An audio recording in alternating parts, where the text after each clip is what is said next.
the Pfizer and Moderna vaccines could offer long-term immunity from COVID. What more can you tell us about that? Well, that's very encouraging. I mean, we have to remember, we're about 16 months into this pandemic, and the deal is, we're learning as we go along. We came up with the vaccine, and it's very, very effective.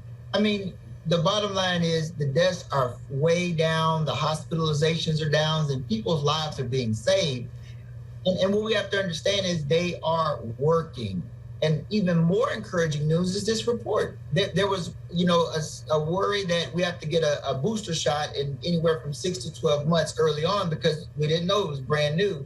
But as time goes on, the research is showing that we are maintaining that immunity, and it looks like we might not need a booster shot unless there is some variant that's resistant to the vaccine. But the good news is with this messenger RNA technology, it can be tweaked a little bit so it can cover this variant, and it looks like we'll still continue to have effective vaccines.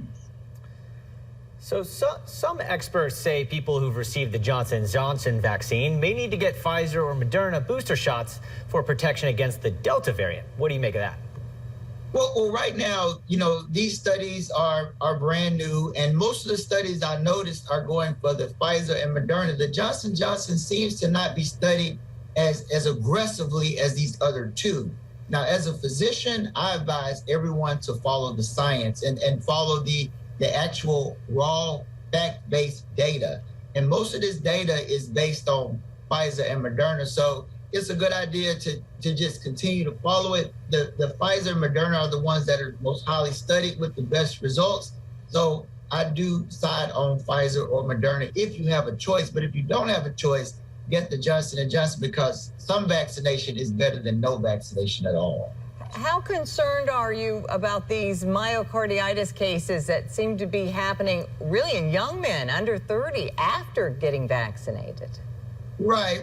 Just to put that into perspective, I mean, we're looking at 1,200 cases out of millions. We're talking 300 million shots given. That's about 12.6 incidences per million. That's very, very small. If you look at the incidence rate for taking Tylenol for side effects, it's greater. I mean, the bottom line is if you take any kind of medication, there's always a chance you can have a side effect. It just does the risk or the benefit, which one outweighs the other. And definitely with these vaccines, the benefit outweighs the risk. Because here's the deal that scientists are revealing. If you don't get the vaccination, you have a higher chance of contracting COVID-19. And if you get COVID-19, you have a higher chance of developing myocarditis or pericarditis, which are inflammatory syndromes of the heart or the surrounding tissue. If you get pericarditis or myocarditis from coronavirus, it's usually very severe. I talked to a cardiologist today, Dr. Cheem at Merit Health Central, and he told me that he had so many patients to come in with coronavirus with the cardiac complications, and some of those people lost their life. But individuals in the reported cases from getting this from the vaccine, which is very rare, is very mild and it usually resolves in maybe a few days. So this is what you look at. So we have to get vaccinated. All right. Dr. Quinn, thank you so much for joining us. Of course, Thank always you. some great information.